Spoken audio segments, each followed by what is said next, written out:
A continuación, tu programa Dios me hizo libre por Maranata 911. Dios le bendiga de manera especial en esta nueva edición de Dios me hizo libre a través de Maranata 911, el canal 1. Qué bueno que sigues con nosotros en la sintonía, disfrutando el contenido que te ofrece Maranata 911. Dios me hizo libre es este programa donde has escuchado testimonios poderosos, hombres y mujeres de Dios que cuentan cómo Dios se glorificó en sus vidas, en su momento más intenso, más difícil, quizás cuando todo parecía estar perdido. Dios llega justo a tiempo, ni tarde ni temprano a tiempo para hacerlos libres. Y hoy escucharemos un testimonio también poderoso de un hombre de Dios que también fue procesado en su vida. Y hoy puede testificar, Dios me hizo libre. Y nos acompaña en esta edición el pastor Yuma. Qué bueno que estés con nosotros, un siervo del Señor ya de una gran trayectoria ministerial. Y hoy nos va a contar su historia. Dios te bendiga, pastor. Amén, Dios le bendiga mucho. Gracias por la oportunidad. Estamos aquí para compartir lo que Dios ha hecho con nosotros. Como siempre yo digo, no venimos a exaltar el pecado, no venimos a exaltar el pasado, venimos a exaltar si alguien es a Dios. Amén. Es una bendición tenerle aquí, muy cierto. Exaltar el nombre del Señor cuando contamos lo que Dios hizo en nuestras vidas. Exacto. Que transformó todo, que marcó un antes y un después. Para que la gente que nos está sintonizando conozca y tenga quizás un poquito más de conocimiento de quién es el pastor Yuma hoy, dónde nace, de dónde viene. Bueno, yo nací en Puerto Rico, pero de sangre boricua no tengo nada. Solamente porque mi papá es palestino, mi mamá es hondureña. Se quiere decir que Palestina es lo que ahora es Israel. En un momento dado se conoció como Palestina, pues de ahí es que es mi papá. Pasa fue que en el 1948, que Israel vuelve nuevamente a hacer una llamada como la nación de Israel, eso fue el 14 de mayo de 1948, pues Palestina, que había ocupado esa tierra por un tiempito, pues fue reducido a lo que hoy se conoce como la Franja de Gaza. Es lo que está pasando hoy en día, la guerra entre Israel contra la Franja de Gaza. Pero en ese momento Palestina trató de ocupar nuevamente el terreno y ahí que se une con todos los árabes de alrededor, que dígase Egipto, dígase Siria, Arabia Saudita, Jordania, Líbano, todas esas áreas de por ahí. Y trataron de guerrear contra Israel para destruir a Israel. De hecho, todavía hoy en día, el Salmo 82 y 83 habla acerca de darle muerte a Israel, que nunca más quede memoria del nombre de Israel. El parlamento iraní hace poco acaba de también reunirse y gritaban muerte a Israel, muerte a América, porque eso es lo que estaba escrito en la Biblia y eso es lo que están haciendo en estos últimos días. Así que ellos se reunieron para hacer una guerra contra Israel, para acabar con Israel de una vez y por todas. Sin embargo, en 1967, que se logran reunir todos los árabes junto con los palestinos, la guerra se acabó en 6 días. Si usted googlea eso sale en Google y se llama la guerra de los 6 días. Se acabó la guerra en 6 días porque Dios peleó por Israel.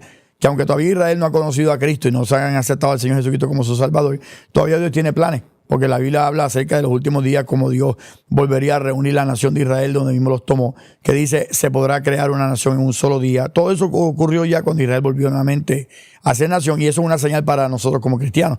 Porque la Biblia dice en el libro de Mateo, capítulo 24, del 32 al 34, donde habla acerca de que cuando veas estas señales, sabes que el tiempo está cerca. Dice, cuando veas que la higuera florece, Israel es la higuera.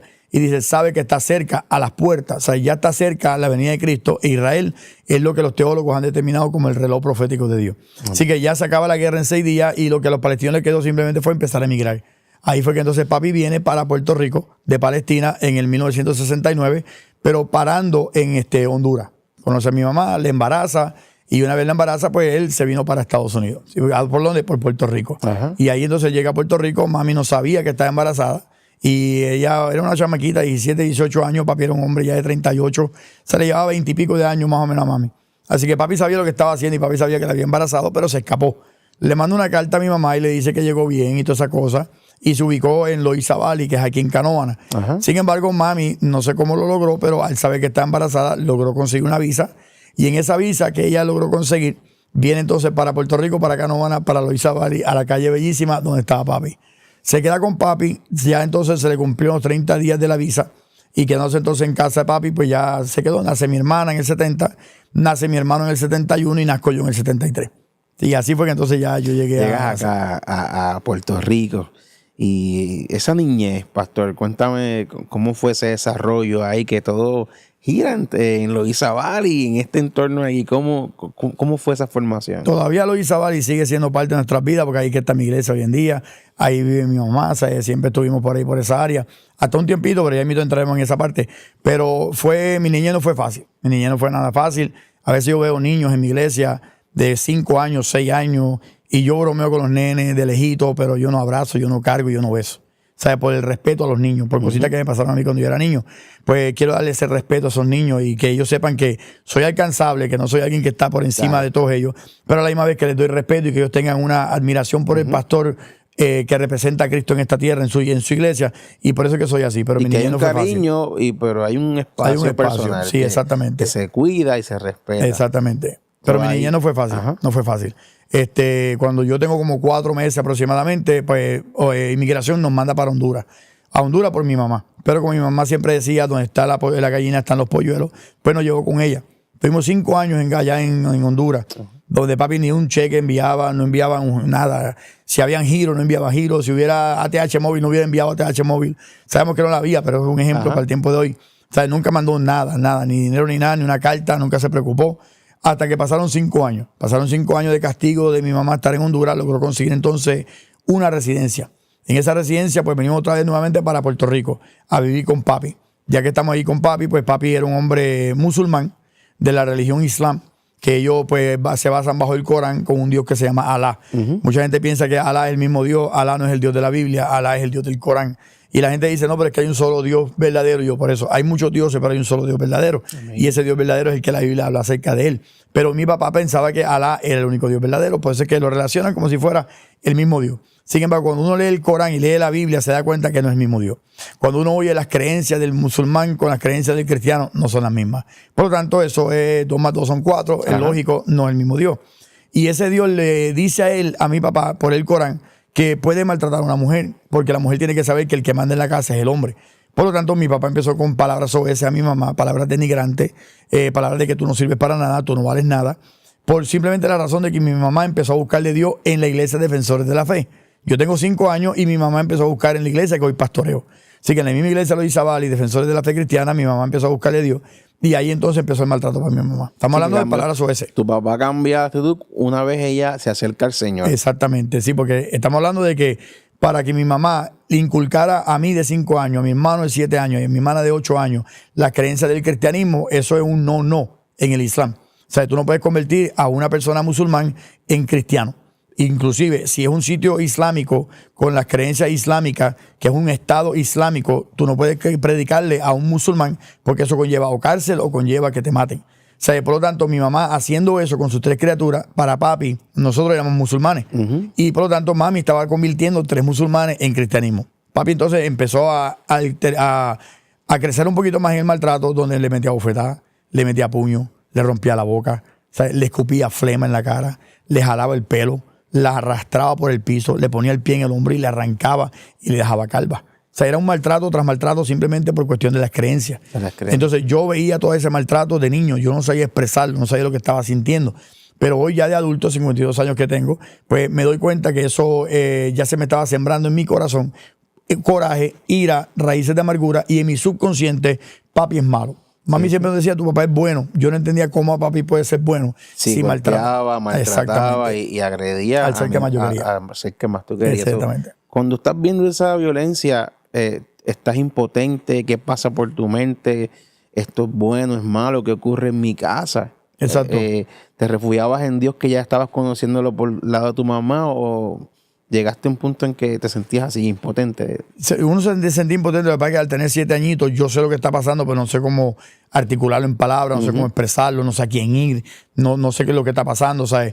Pero seguí buscando de Dios. Y mami lo que hizo fue lo correcto, que fue que nos siguió instruyendo en el camino, nos hablaba siempre bien de papi, nunca nos habló mal de papi, siempre decía, tu papá sigue siendo bueno, y pues en mi subconsciente yo decía, pues papi es bueno.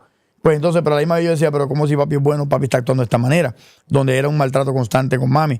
Y pues yo seguía siempre, pues conociendo a Dios, pero también tratando bien a papi, porque no entendía, pero siempre que yo veía ese maltrato, pues uno trataba de defender a mi mamá, pero era un niño de 7 años que no podía hacer nada. Así que de momento podemos decir que llegaste a normalizar en tu mente ese ambiente. Esto es normal.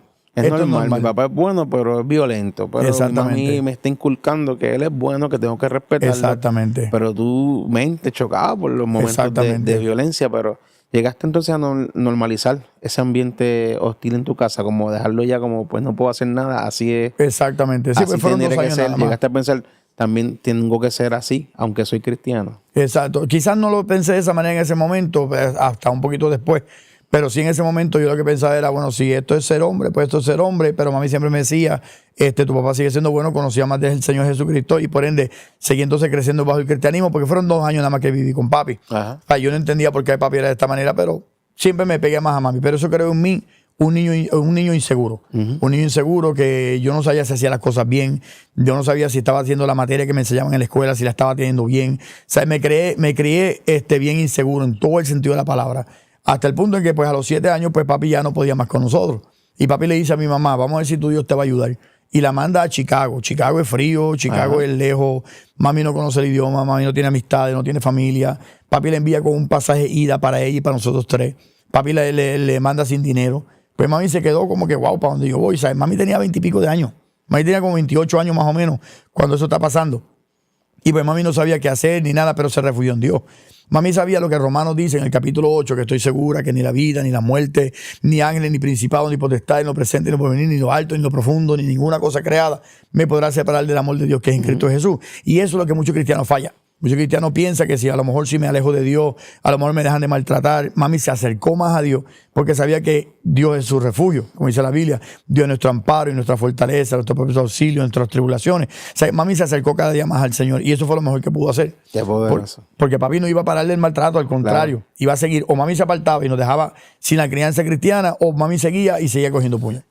Para hacer un pequeño retroceso a ese momento, y para que la gente también tenga esa experiencia, porque tienes una mamá con una fe activa. ¿Cómo llega el Señor a tu casa en medio de este caos? Porque tu papá tiene su creencia y no sé si es que ya tu mamá tenía alguna semilla de fe desde Honduras hacia acá. ¿O cómo llega el Señor a tu casa tan presente que tu mamá va al Señor? Sí, es una tremenda pregunta. Nunca me han hecho esa pregunta en ningún lado. Y es tremenda pregunta. Porque cuando mami llega de Honduras para Puerto Rico, ella tiene el catolicismo. Pero no lo ejercía, ¿sabes? No hacía ni los ritos, no hacía ni tampoco el rosario, no hacía nada, ni las plegarias, no se arrodillaba, no hacía nada de eso. ¿Sabes? Pero que la vecina, cuando llegamos a Puerto Rico, la vecina de nosotros, ella le empezó a invitar a la iglesia. Papi era un hombre tan celoso que dejaba a mi mamá trancar con el portón y no la dejaba salir. Era un hombre que pues vendía las colchas, ¿sabes? Que antes los árabes iban de casa en casa vendiendo colchas, sábanas, frisas, por 5 pesitos, decían ellos, 5 pesitos. Y era para simplemente seguir vendiéndote y vendiéndote. Pues la vecina aprovechaba ese momento y se metía entonces al frente de casa porque no podía abrir porque mami no tenía llave. Y le empezó entonces a hablar del Señor. Hasta que un tiempito papi le soltó la llave y qué sé yo, ni qué, y ahí pudimos salir. Entonces empezó mami a ir a la iglesia. Y ahí fue que entonces mami empezó a conocer de verdad al Señor. 2 años nada más. De 5 años míos a 7 años míos que papi nos mandó para Chicago, en esos 2 años fueron suficientes para mami coger el conocimiento completo de quién era Cristo y se empezó a refugiar en el Señor y por ende ya entonces nos inculcó a nosotros ese evangelio. Se ancló a la fe y se lanzó a donde... A ciega. A ciega. Sí. ¿Qué ocurre? Llegas a Chicago, tienes 7 años, ya tienes algo de conciencia, estás viendo todo. ¿Qué comienza a ocurrir en sus vidas? Pues cuando llegamos entonces al aeropuerto en Puerto Rico, mami todavía le decía al Señor, ¿para dónde yo voy? ¿Sabes qué yo voy a hacer? Yo no conozco a nadie, no tengo dinero, no tengo nada. Es un pasaje ida solamente. Pues mami se siguió agarrando al Señor y mami siente en su corazón una palabra que resulta ser Isaías 41:10, donde dice, no temas porque yo estoy contigo, no desmayes porque yo soy tu Dios que te esfuerzo. Siempre te ayudaré, siempre te sustentaré. Y vuelvo y repito, ese es el error que cometemos como cristianos, que nuestra última esperanza sigue siendo Dios. Buscamos al amigo, buscamos al familiar, buscamos a un abogado, buscamos a cualquier persona y Dios es el último remedio. En este caso, mami hizo de Dios su primer remedio. Y ahí fue que Dios le dijo eso. Y cuando llegamos a Chicago, estamos en Chicago, allá Dios, sin tener familiar ni nada, llega una persona del departamento de la familia, llega una persona del departamento de la vivienda, le consigue a mi mamá un apartamento donde vivir, le consiguen renta negativa, le consiguen para el agua, para la luz, le consiguen un dinerito para que ella tenga su sustento. Durante 3 años y medio, Dios fue papá, Dios fue mamá, Dios fue hermano, Dios fue amigo, Dios fue sobre todas las cosas, fue nuestro Dios. Y ahí fue que nosotros nos empezamos a congregar en una iglesia pentecostal y seguimos con el crecimiento de quién era entonces el Señor. Amén, gloria a Dios. Dios se hizo su todo en ese tiempo Sí. y lo sostuvo. Pastor, ese entorno cristiano, desde esa edad, ¿ya tú sentías, entendías quién era Dios, estabas conociéndolo? Me gustaba. Sí, ya me gustaba el Señor, de verdad, me gustaban las cosas de Dios. De hecho, los que eran pastores míos ahora, antes de yo pastorear, siempre decían que yo era de los jóvenes el más que cogía las cosas en serio. O sea, yo predicaba desde 11, 12, 13 añitos más o menos, pero mis predicaciones eran escritas. O sea, escritas que cuando yo las leía eran 2 minutos. O sea, pero yo no sabía predicar, pero me gustaba. Amén. Me gustaba y conocía al Señor, siempre andaba con mi Biblia, de esas que hacían así con el zipper acá siempre. Yo era loco con mi Biblia. Mientras más oro tuviera en el mismo medio aquí, a mí eso me fascinaba. Era bien loco con mi Biblia. Y de verdad que yo amaba al Señor a esa corta edad. Y con lo que conocía al Señor, pues fui, quizás no entendiendo en su totalidad lo que Él hizo por mí, pero sabía que Él cuidaba de mí y que Él me amaba. Porque al ver todo ese maltrato con mi mamá, pues uno se cría de esa manera como un poquito temeroso, un poquito inseguro de quién yo soy, para qué yo estoy acá. Luego leyendo, ya de adulto, leyendo el libro de Job, me doy cuenta que Job decía, ¿para qué nace el hombre? Para ver sin sabores. O sea, para ver maltrato aquí, maltrato allá. Pues yo después me relacioné y yo dije, eso mismo yo pensaba cuando niño que no lo podía quizás articular en palabras, no podía ponerlo expresado, pero sí entendía eso mismo y yo decía, ¿pero para qué nací? ¿Cuál es mi propósito? Y me sentía ya como una porquería. Yo me sentía como una porquería porque cositas que pasaron después de eso pues fueron entonces añadiendo a la porquería que yo me sentía. Lo digo de esta manera porque muchas veces los niños no saben lo que sienten, pero se sienten mal. Sienten que son la causa, son la culpa es mía porque yo nací, papi está tratando a mí de esa manera, porque quizás yo soy el causante de estas cosas, si yo no hubiera nacido, quizás papi fuera con mami feliz, y empieza uno a echarse la culpa y sabemos quién es el que causa esa culpa. Sí. Porque ya en ese momento yo tengo conocimiento. Amén. Pastor, en esa época estamos viajando anclados en la fe de tu mamá. Si recuerdas o si ocurrió en esa época en que estás ahí en el desarrollo cristiano, esa experiencia que sí te marcó, que tú pudiste entender, wow, Dios tiene un propósito conmigo. ¿Ocurrió en algún momento? En ese momento quizás no. Quizás, bueno, los que eran pastores míos, ellos me decían a mí que Dios tenía propósito, pero no entendía qué propósito, o sea, no entendía cuál era ese propósito. Porque una vez llegamos de mis 10 años y medio, que ya papi muere en Puerto Rico, nos trasladamos de Chicago para Puerto Rico a la iglesia que todavía perseveró hoy en día, que fue la misma. Amén. Que mami conoció al Señor. Y entonces pues empiezo a buscar de Dios, empiezo a participar con los juveniles, empiezo a tomar parte de cantar, de drama. A mí me usaban para los dramas. Yo era como quien dice, el actor principal de los dramas. Y eso, de verdad, yo entiendo que eso me ayudó mucho a centralizarme un poquito más en el Señor. A tu formación. A mi formación del cristianismo. Hoy. O sea, que puede decir que eras un joven, empecé a todos los eventos que ocurrieron en esa época, activo, amando al Señor, disfrutándote, como bien menciona, disfrutando del Evangelio. Que hay muchos jóvenes así en esta época que lo que están quizás mirando este contenido, están viviéndose quizás el mejor momento de disfrutarse del Evangelio. Exacto. Así te encontrabas. De ese primer amor. Hoy me doy cuenta que ese era mi primer amor. Yo era loco con ir para la iglesia, siempre estaba preparado para ir para la iglesia. O sea, y quizás por eso fue que en un momento dado pues me sentí como traicionado. Me sentí como traicionado porque no entendía si estoy buscando de Dios, si me estoy metiendo con Dios, por qué me están pasando estas cosas.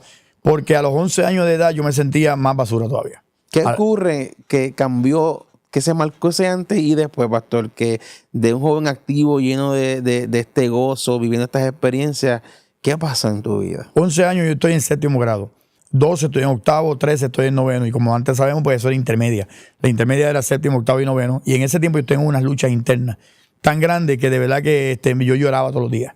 Porque a los 11 yo empecé a estudiar mucho para lograr ser alguien. Y yo decía, no, yo tengo que probar cuál es mi propósito. Estoy yendo a la iglesia, pero ahora también en la escuela quiero también demostrar que yo soy alguien importante, que no soy un accidente, que todo el mundo que no me conoce pues me va a conocer como que yo tengo un propósito por parte de Dios.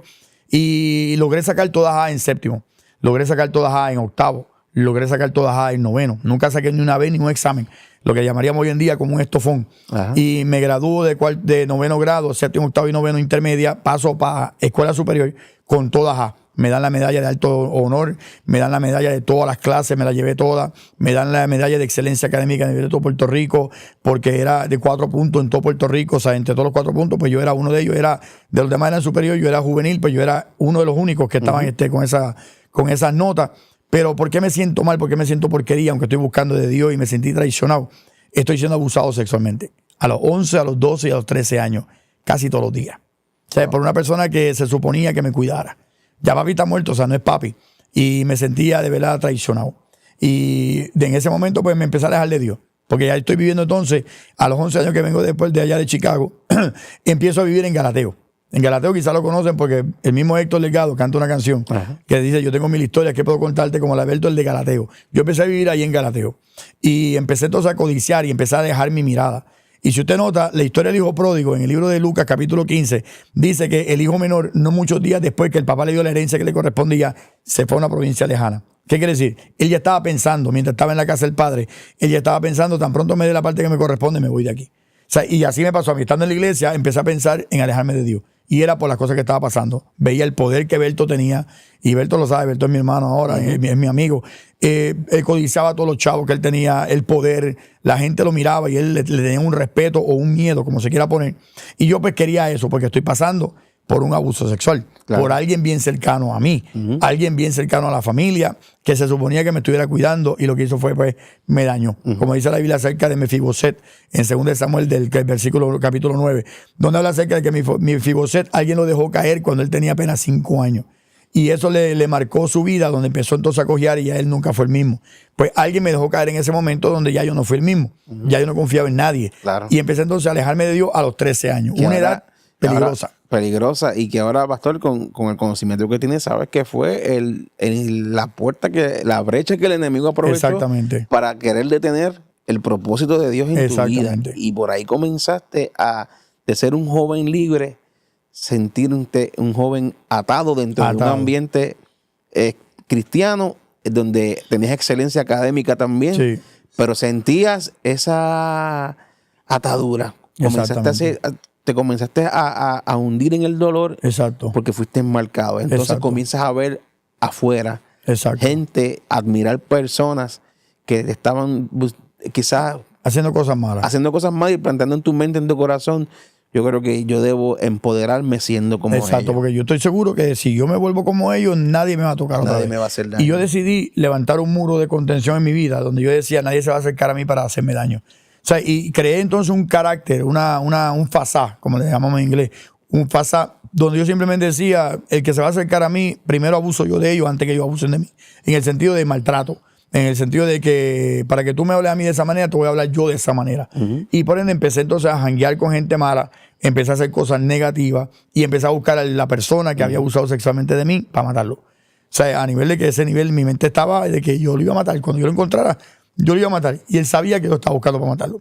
Por lo tanto, una vez me lo encuentro en el puente de hermanos y cuando le voy a pegar un tiro, él pide misericordia y yo no sé por qué yo lo dejé vivo. Ahora sí me doy cuenta por qué. Pero en ese momento yo no sé por qué lo dejé vivo. Yo le dije, otro día te cojo solo. Algo que quería atraer sobre esto y brevemente para continuar este testimonio poderoso es el hecho de que mucha gente la piensan que alguien que quizás es agredido de alguna forma sexual automáticamente va a tomar la conducta por lo que pasó. Pero en tu caso, creó un rencor y un odio porque fuiste víctima de una agresión que te marcó a nivel de llevarte a quiero serme poderoso para que nadie más me haga daño. Inclusive tomar acción contra el que abusó. Exacto, estoy autoprotegiéndome yo mismo, donde yo, si nadie me va a cuidar, si nadie me va a proteger, pues si estoy en esta tierra, pues no me puedo matar, no me puedo quitar la vida, no me he muerto todavía, pues yo no me permití que nadie se me acerque para hacerme daño. Y ese fue el carácter que yo creé, donde era un carácter de agresivo, un carácter de malcriado, un carácter de una persona que era hostil. Ese era esa violencia entró en ti. Sí, esa puerta abrió toda esa... Y a veces la gente ve a un muchacho así de esa manera y no sabe lo que está pasando con ese muchacho. O sea, en la escuela era tímido, alejado por lo que estaba pasando. Nadie sabía por qué yo era así de esa manera. Porque nadie sabe lo que está pasando cuando yo estoy en casa o cuando estoy en esa casa o que me están cuidando, lo que sea. Nadie sabe por qué ese niño es así tímido.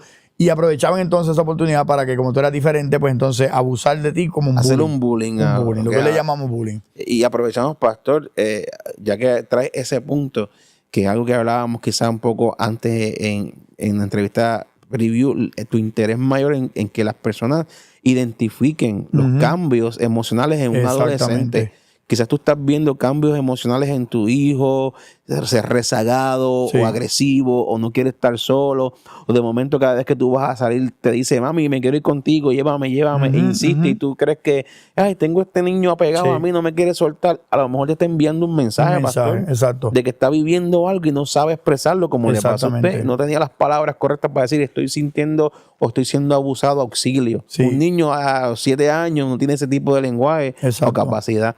Y traigo este aparte, para la gente que nos escucha, si ves estas señales, muévete, investiga, pregunta, ¿Por qué? visita. Algo está ocurriendo si drásticamente tu hijo cambió. Se ha aislado, o sea, antes era más extrovertido, ahora es introvertido, o sea, antes se expresaba siempre, ahora no se atreve a expresarse. Y muchas veces cometemos el error, muchos adultos cometen el error, donde muchas veces lo que hacen es le dicen, mira, dale un besito a tu tío, ese no es tío de él. O sea, es simplemente una persona que se quedó conmigo y le dicen, tío, pues vete a darle un besito. No, no quiero darle un besito. Por algo no le quiere dar un besito, no lo obliga a darle besito, no lo obliga a darle un abrazo, no lo deje que se siente en la falda de nadie. O sea, hay muchas características que el diablo sigue siendo diablo. Claro. Y uno pues tiene que tener cuidado de esas cositas. Hoy por hoy, siendo pastor, yo tengo mucho cuidado con mis niños. Yo tengo niños, niñas, que yo les hago broma desde lejos, yo le hago molestándole que tiene que y salen corriendo. Pero como yo dije al principio, no abrazo, no beso, no cargo por el respeto hacia esos niños, porque yo sé lo que pasa. No es que no seas afectivo, No, ni cariñoso, ni que ames la grey o la familia. No. Es que has cuidado. Sí. Porque Yo demuestro ese cariño de esa manera. Exactamente. Y con un regalito. Mira, te traje este regalito, cosas como esas, ¿sabes? Que de verdad que se le demuestra el cariño. Pero yo no tengo que cargarlo, no tengo que apretarlo, no tengo que acariciarlo, no tengo que besarlo para demostrarle que te quiero. Exacto. O sea, es mi forma de tratarlos a ellos, velo. Tengo 16 cámaras en mi iglesia para estar velando cada movimiento que se esté haciendo. O sea, ha creado en mí eso, una protección o sobreprotección con la grey que yo tengo ahora mismo a mi cargo y no permito que nadie haga esas cosas. Pero sí, hay características que el niño antes jugaba mucho, ahora se quiere quedar en la casa. El niño antes le gustaba salir, ya no quiere salir. El niño tenía A, ahora tiene C. No estamos hablando de que entró en cálculo, precálculo, porque esas son dos materias que eso cualquiera la baja de A a C. O sea, estamos hablando de que el niño en esa misma materia antes tenía buenas notas y ahora está sacando malas notas. Igual conductas, pastor, también cambian, porque en su caso fue un cambio emocional, pero hay gente que de momento ve a cambiar y tú ves que tu niño o niña tiene otros intereses o tu adolescente. Algo está ocurriendo que cambió drásticamente. Exactamente. Pastor, para continuar esta gran testimonio, ¿a dónde te lleva ese pensamiento, esa admiración por la gente de la calle? ¿A dónde te lleva? Pues me lleva a janguear con gente mala. Muchos de ellos pues murieron, muchos de ellos aparecían decapitados, o sea, muchos de ellos pues tenían unas experiencias que cayeron presos. Y yo pues entonces yo dije, espérate, esto no es para mí, por el temorcito que tenía de Dios. O sea, gracias a Dios que mi madre me inculcó. Hay muchas veces que la gente dice, no, él si quiere ir que vaya, o sea, si tiene 13 años, tiene 14 años, no se manda. O sea, hay que llevarlo en el momento en que esté bajo nuestro control. Una vez se vaya de la casa o ya tenga 25 o 30 años y no quiere ir para la iglesia, ya es problema de él. Pero mientras esté bajo mi techo, él tiene que hacer lo que yo quiera. Máxime si tiene 12 años, tiene 13 años, 15, 16, 17. O sea, se le supone que se le puede obligar a los niños a ir a la iglesia. O sea, mucha gente se toma como que no, es que el gobierno, que hay gobierno ni gobierno, el que manda es Dios. Y Dios dice, instruye al niño en su camino en que ha de andar y aun cuando fuere viejo no se apartará de él. Eso que mi madre hizo de inculcarme el camino del Señor fue lo que me hizo volver nuevamente. Porque ya cuando yo empecé a ver todas estas cositas de las cosas con las amistades mías y qué sé yo ni qué, yo dije, no, déjame apartarme. Déjame de esto y empecé a trabajar bien. Trabajé en Pisados 2 años. Después de esos 2 años, a los 20 años míos de edad, ya entré a la Policía de Puerto Rico. Y ahí entonces en la Policía de Puerto Rico pues quería yo hacer el bien. Yo decía, ninguna mujer va a sufrir lo que mami sufrió. Ningún niño va a sufrir lo que yo sufrí. Ningún perrito va a sufrir lo que cualquier maltrato por ahí de animales, ¿sabes? Me tiré a la tarea de por lo menos hacer mi granito de arena. Para cambiar ese switch que ya tenía ahí en ti y ser una mejor persona. Exacto. Y ayudar a otras personas que posiblemente estén pasando por esa cosa. Porque la realidad, pastor, es que hay otras personas que sí pierden la sensibilidad. Sí. Y aunque suene un poco gráfico, hay gente que llega a un punto que su rencor y odio que otro lo no pasa le importa. También. Sí. Y ver gente morir ya le deja indiferente porque fueron tan marcados y quizás no tuvieron esa bendición de que fuiste inculcado en un temor al punto de que tener tu agresor de frente y perdonarle la vida. Exactamente. Y así mismo fue. Y a los 20 años cuando entro a la policía, pues ya dentro de la policía, para ir resumiendo esa partecita, dentro de la policía veo personas que, por ejemplo, yo no trabajaba en el precinto, el cuartel de cada precinto, cada distrito, sino que yo trabajaba en saturación. Saturación para los 90 era una unidad que si la calle era mala, saturación también tenía que ser fuerte. O sea, saturación no era una unidad fácil, era una unidad de personas que eran atrevidas. Y pues ahí fue que nosotros trabajamos, los que son de los 90, que trabajaron en los 90 en la policía, o los que estaban de delincuentes en los 90, saben que esa duración tenía babilla.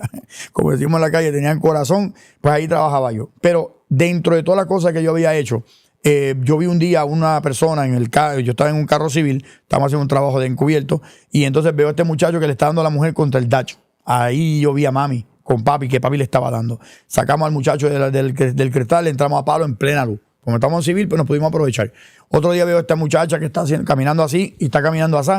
Cuando miro es que el marido le está metiendo puño en la espalda. Me paré, lo arresto. O sea, me relacionaba con eso, con lo que yo veía en casa, con papi y con mami. Por ende, empecé entonces, hasta no me tocaba a mí arrestarlo, yo los arrestaba y yo les sometía. Cuando yo me enteraba, pues ya ahí entonces empecé a cambiar un poquito. Me enteraba que alguien había abusado de un menor, pues yo me veía en mí. Yo veía ese evento en mí y pues entraba y daba palo a la persona, le apagaba luces y hasta que yo me cansara porque veía al tipo que me había abusado sexualmente de mí en él y veía al niño en mí. Por ende empecé a hacer las cosas de esa manera. Pero dentro de la policía de Puerto Rico fui buen agente. Fui un buen agente, digo, sacando esas cositas. Claro. Pero fui un buen agente, un agente que llegué a ser el mejor policía a nivel de todo Puerto Rico, a nivel de Latinoamérica y del Caribe. Estamos hablando en el 95, yo me gradué en el 94, llega en el 1995, soy el mejor agente, en el 96, en el 97, me dieron medalla de valor, me dieron el premio a nivel de mi cuartel, a nivel del distrito, a nivel de San Juan, a nivel de todo Puerto Rico y a nivel de Latinoamérica y del Caribe en el 97. Sí, o sea, que de una manera u otra te esforzaste, al igual que en los estudios, como quiera, en ser una persona de prominente y que la gente y ser una mejor persona. Para bien. ¿Y sabes por qué? Porque yo pensaba, yo relacionaba premios o logros con ser bueno. Exacto. O con un propósito. Y en este caso en la policía también yo decía, tengo que ser el mejor agente, tengo que ser el mejor agente. Claro. Y lo logré 3 años corridos, pero era para yo sentirme bien porque me sentía mal. Sí, será como tu refugio. Mi refugio. Tu zona de decir, estoy haciendo algo bien porque estoy siendo reconocido y premiado por mi esfuerzo. Soy bien famoso, la gente me conoce, los puntos de droga me conocen, raperos escriben canciones de mí, salgo en películas por cuestión de la policía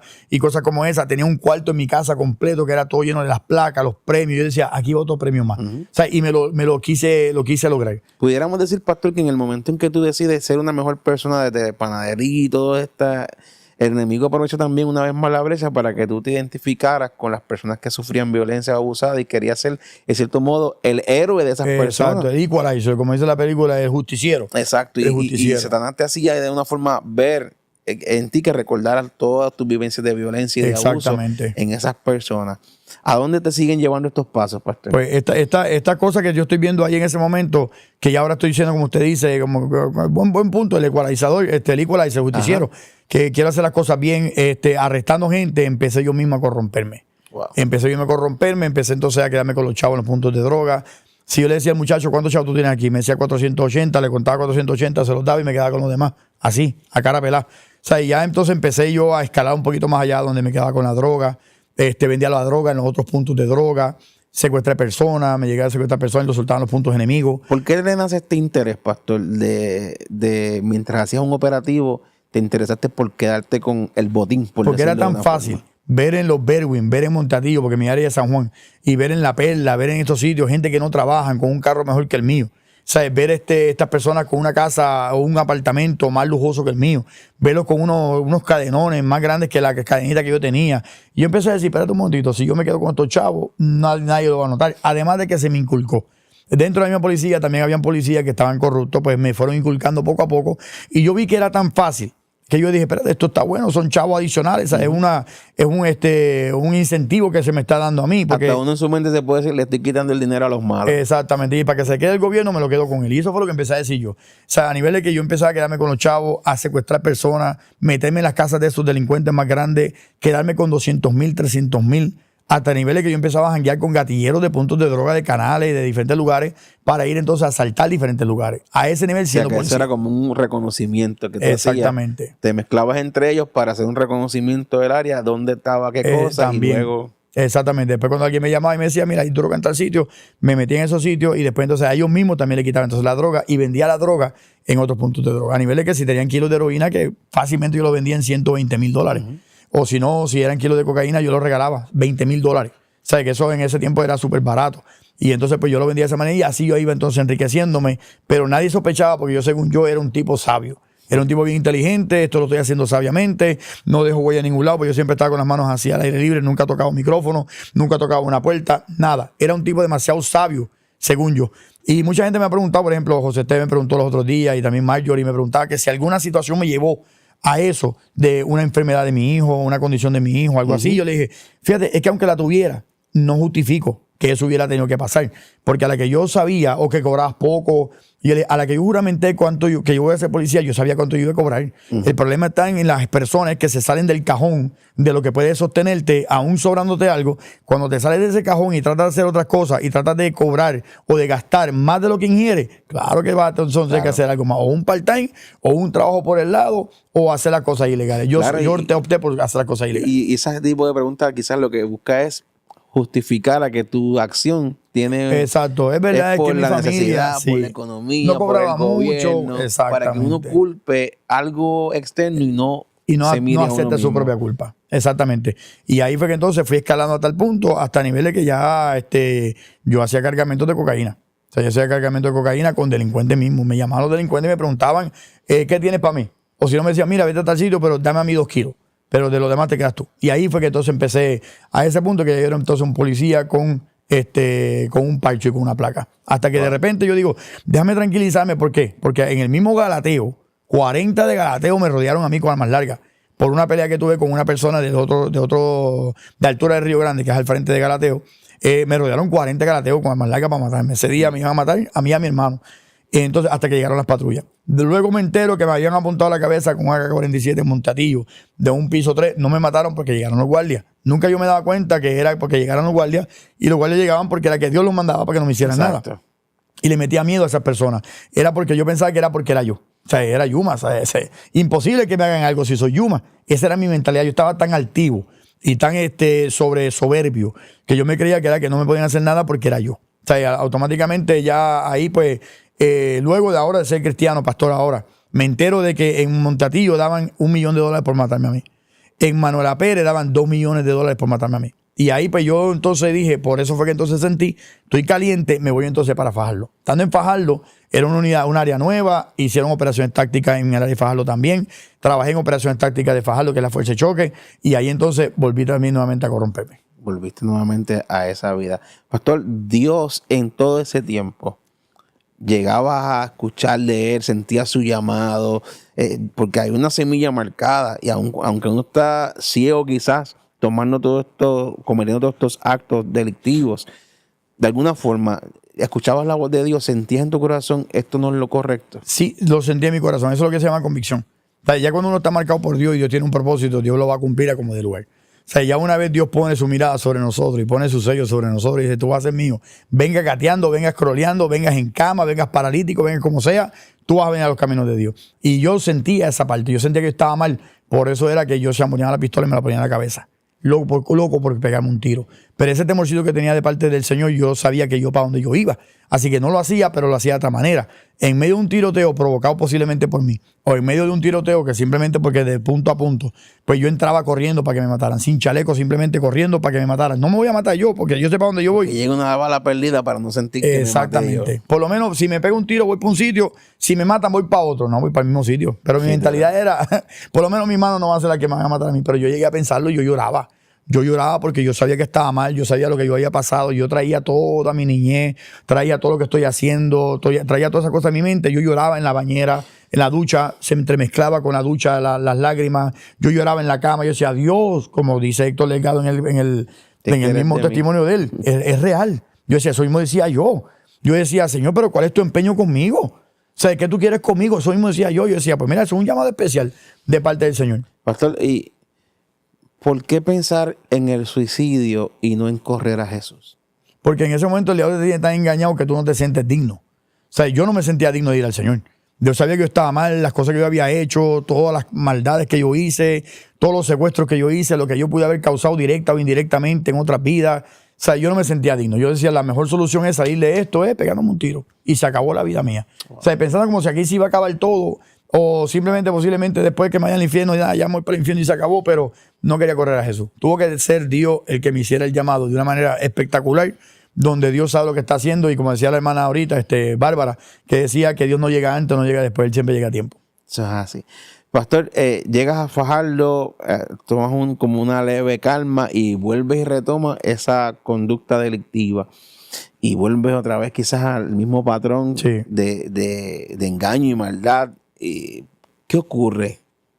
¿Qué cambia todo? ¿Qué evento cambia en tu vida que cambia todo? Al mes de estar en Fajardo, yo entré en Fajardo como para septiembre más o menos, en octubre, más o menos para octubre, se me acerca una persona que yo lo conozco desde San Juan, porque él era policía también, pero él se me acerca y me dice, mira, estás aquí, qué bueno, que yo estoy aquí también trabajando con la DEA de esta área, mira, yo tengo acceso a cargamentos de cocaína y quiero que tú me des una escolta a un cargamento de cocaína. Te voy a dar $5,000 para que tú me dejes esa escolta de un cargamento de 10 kilos de cocaína. Yo nunca había hecho nada con él.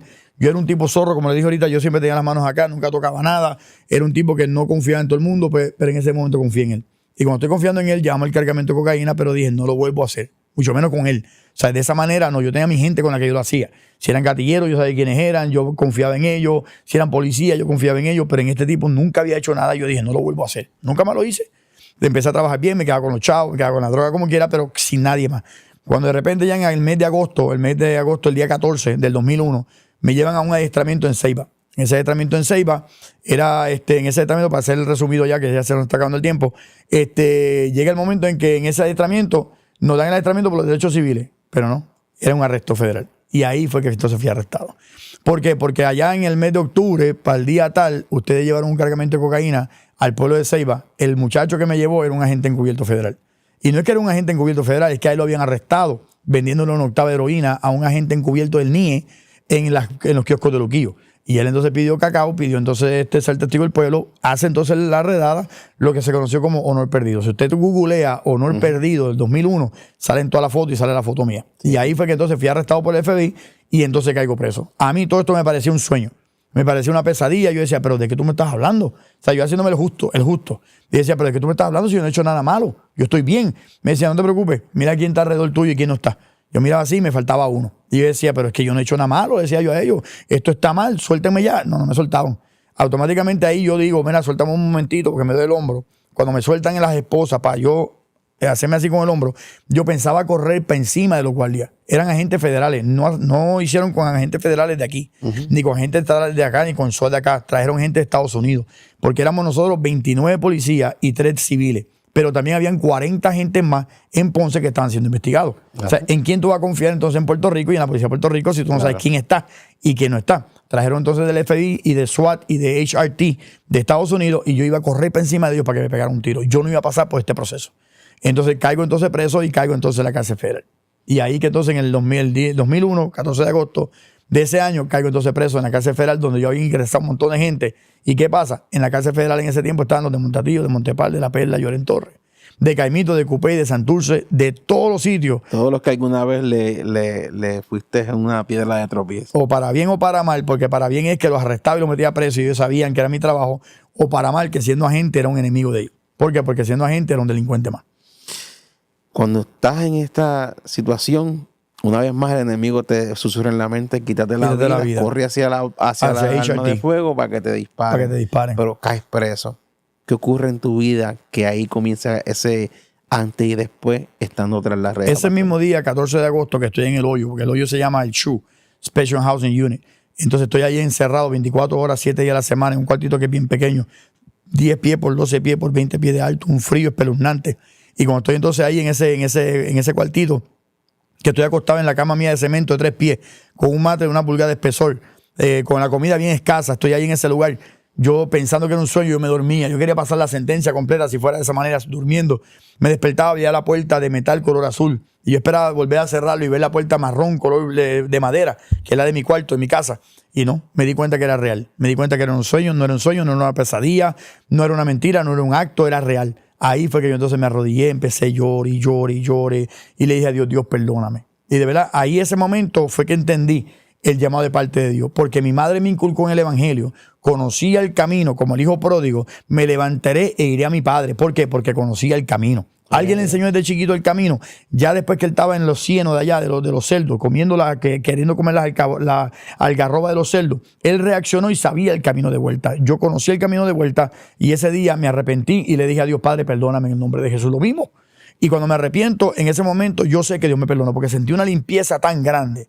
Pero entonces ya empecé a buscar la Biblia, pedí una Biblia, la leía 12 horas al día, se apagaba la luz del hoyo, yo cogía la ventanita que está por ahí, que es de 3 pies de largo, como por 6 pulgadas, seguía leyendo. De la luz. Ajá, y seguía leyendo y leyendo y leyendo, no quería parar de leer. Eso era leyendo, veía coritos, cantaba coritos, oraba, empecé a hablar con Dios. Yo no sé orar, Dios, pero te estoy diciendo esto que dice el salmista. Y te estoy hablando de esto que está acá porque yo también lo sentí. Que me siento desesperado, me siento de esta manera porque está fuerte. A los 28 años, con una esposa, con un niño de 5 años, caer preso, mi vida se acabó. Y acudí entonces al mejor que me podía ayudar, era el Señor. Pero empecé a buscarlo con doble propósito. Necesito de Dios, pero también Dios me puede sacar. Y si Dios me saca de esta cárcel, no vuelvo a la cárcel y voy a matar al tipo que me metió preso. Esa fue mi mentalidad. En la federal, antes, no sé ahora cómo se hace, pero antes la vista de fianza no era en el momento. Cuando llegó el momento de mi fianza, de mi vista de fianza, que fue a los 10 días, la jueza dice 0 fianza por peligro fuga y peligro del testigo. Las mismas 2 razones que yo tenía en mi mente de que yo me iba a fugar y que iba a matar a este tipo. Y Dios me dejó en la cárcel hasta que se acabara el caso. El que conoce todos los pensamientos sabía que había en tu corazón. ¿Cuál era mi intención? Pero sigo buscando de Dios. A los 3 meses bajo entonces a una unidad. Ahí está el piso 1, 2, 3, 4. En el piso 1 me ponen en la sección B. Ahí no había nadie que me odiara, según yo, porque habían indocumentado, estaban los desobedientes civiles de Vieques, pero me dicen, no, aquí no está nadie de los puntos de droga, pero allá en el cuartito a la izquierda, el último cuartito a la izquierda, hay alguien que te quiere ver. Ahí estaba Berto el indio acostado, con todos los de él que me habían rodeado con 40 más largas. Berto ese día no estaba, pero ahí en la cárcel estaban todos ellos con Berto ahí. Y yo dije, hasta aquí llegó, le dijo Marta es mi mamá. Y dije, este hombre me va a matar. Sí, Nacha, imagínate quién soy yo y quién es él. Y entonces pues él me dice, ven acá, acércate acá. Me acerco donde él, me abraza y me dice, no te preocupes, aquí no te va a pasar nada. Él todavía a la hora que me dice, yo no sé por qué yo sentí el decir eso y sacar la cara por ti, era que había habido una reunión entre los 10 narcotraficantes más grandes que estaban presos y entre ellos estaba Berto. Cuando se estaba recolectando dinero, había unos que ponían 500,000, otros ponían 300,000 o lo que fuera, y habían varios millones recolectados para buscar a una persona que me matara a mí. Y Berto dice, el otro día yo entrevisté a Berto por teléfono porque estábamos dando mi testimonio en mi iglesia, y Berto dice, lo podían haber matado a él en una visita familiar. Lo querían matar ahorcado en una celda. Lo podían matar tirándolo del segundo piso de ahí, del piso donde estábamos nosotros. Le podían apuñalear en una cita del doctor o en una cita por una clase que cogiera él. En algún lado lo iban a matar. Y habían millones colectados para matarlo a él. Ya estaba quién lo iba a matar y todo. Y yo saqué la cara y dije, no me le hagan daño que ese hombre está en mi nómina. Cuando era mentira, el hombre sintió en su corazón mentir de esa manera y sacó la cara por mí. Un año entero estuve con Berto en esa unidad. Un año entero Berto sacó la cara. En una ocasión una persona quería pelear conmigo y Berto le dice, tú eres fulano de tal, él se crió conmigo, tú dime a quién yo voy a defender. Y Berto saca la cara por mí. Hasta que subo entonces al piso 2, sección C, me mandan una carta que me están esperando. Antes yo subí, Berto me decía, Berto sabía, pero no me lo podía decir. Me dice, cuídate donde quiera que tú vayas. No le des la espaldas a nadie, no te quedes solo con nadie. Lo único que te puedo decir es cuídate donde quiera que tú vayas. Me están esperando en el piso 2, pero lo que me están esperando cuando me suben a mí, a ellos los mudan para el piso 3. Y me dejaron a mí entonces en ese piso. Vi lo que se le pasa a un preso. Vi cuando tienen guerra con una persona, cómo le rompen la cabeza con un candado y una media, cómo le echan agua caliente hirviendo de un microondas con aceite baby oil y se echan a la cara, cómo le cortaban la cara de esta manera, cómo le barataban la cara a la persona, cómo fijaban a la persona. Todo eso yo lo vi, yo sabía lo que me esperaba. Sin embargo, Dios tenía un propósito que antes por la oración de mi madre y la oración de mi pastora, ahora entonces Dios lo está haciendo por causa de mi oración propia. Entonces, donde quiera que voy, Dios está sacando gente y me pone entonces a mí. Porque aunque uno crea que ya yo le sirvo a Dios y ya yo estoy bien con Dios, las consecuencias se van, estamos equivocados. Hay consecuencias que hay veces que hay que pagar. Claro. Y en el proceso que Dios tiene con nosotros, esas consecuencias son parte del proceso para que aprendamos a no volver a hacerlo. Porque si no hay el cantacito, si no está el dolor, no podemos relacionar. Por eso que usted ve que a un perro, hay veces que se le dobla el periódico, se le da un cantacito para que relacione, no puedas hacer tus necesidades ahí con el dolor. Y no vuelve a hacerlo nuevamente. Por ende, necesitamos a veces que ese cantacito, ese golpecito, para poder entonces ser disciplinados de una manera que ahora por lo menos pues no lo volvamos a hacer. Pastor, podemos decir hoy que esa oración allí tras las rejas fue medular. Exactamente. Para lo que hoy pudiste ver cómo era castigado todo aquel preso dentro de esa institución. Y cada uno de esos escenarios te hacían ver cómo Dios te hizo libre. Exactamente. Que es el centro de esta conversación y testimonio que contamos en el día de hoy, ya cerrando, que hoy tú puedes decir, Dios me hizo libre. Exactamente. Esa oración de rodilla, Dios recibe mi oración, me libra y usa mi entorno, usa a los confinados para cubrirme y mostrarme una vez más de lo que te libre. Exactamente. Porque posiblemente no estoy seguro aquí. que hoy no estuvieras aquí. Porque para la calle, todo lo que te iba a acontecer era merecido por la vida que llevabas. Exactamente. Pero Dios llega y te hace libre. Me hace libre. Y la Biblia dice en el libro de Juan, capítulo 8, 31 y 32, que si conoceré la verdad y la verdad te hará libre. Y si el Hijo te libertaré, seré verdaderamente libre. O sea que Dios me hizo verdaderamente libre. Y ese día fue cuando en la cárcel me sentía más libre que en la libre comunidad. O sea, eso es irónico, que en la calle me sentía preso, me sentía amargado, me sentía que no servía para nada. Empecé a tratar a mi esposa como papi trataba a mi mamá. O sea, descuidé a mi hijo como papi me descuidó también a mí.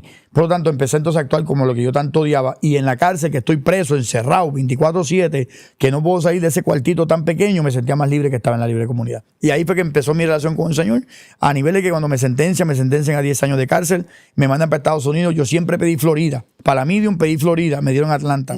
De la medium me dicen, cualificas para una low. Pedí Florida, me mandaron para Pensilvania. En Pensilvania pedí Florida para un campamento, me mandaron para Minnesota. Cuando salgo a las medias casas en Puerto Rico, me dicen que todos los que me odiaban estaban en Florida. O sea, Dios siguió cuidándome y siguió protegiéndome. Hasta el día de hoy. Hasta el día de hoy. Llevo 14 años ya en la libre comunidad. Amén. Como decíamos, ahí en donde está la iglesia, sigue siendo fruto de bendición gracias a que fuiste libre. Amén. Cuando te fuiste de rodillas. Y todavía el diablo quiere destruir lo que Dios empezó. Sí. O sea, todavía el diablo levanta personas para tratar de obstaculizar la obra que Dios sigue haciendo. ¿Sabes? Simplemente yo le digo al Señor, si esta obra es tuya, esta obra permanece. No importa quién se oponga. Y como Él es el que tiene todo el propósito contigo y quien te llamó, hasta el día de hoy vas a ver ese respaldo. Exactamente. No, y si líbrame de tantas veces, tanta muerte, tantos peligros, tanta necedad mía, tanta terquedad. Líbrame de todo eso para estar ahora pastoreando, no fue en vano. No fue en vano y Él no ha terminado. La Biblia dice que el que comenzó la buena obra en mí, la va a perfeccionar hasta el día de Jesucristo. Así que todos los días de tu vida, hasta que Cristo venga, tu palabra y tu voz va a ser, Dios me hizo libre. Tengo la evidencia en mi vida de lo que hizo el Señor. Gracias, pastor. Y te digo eso también es Berto el Indio, que Berto el Indio cuenta eso y dice, yo sé lo que le iba a pasar a él. Amén.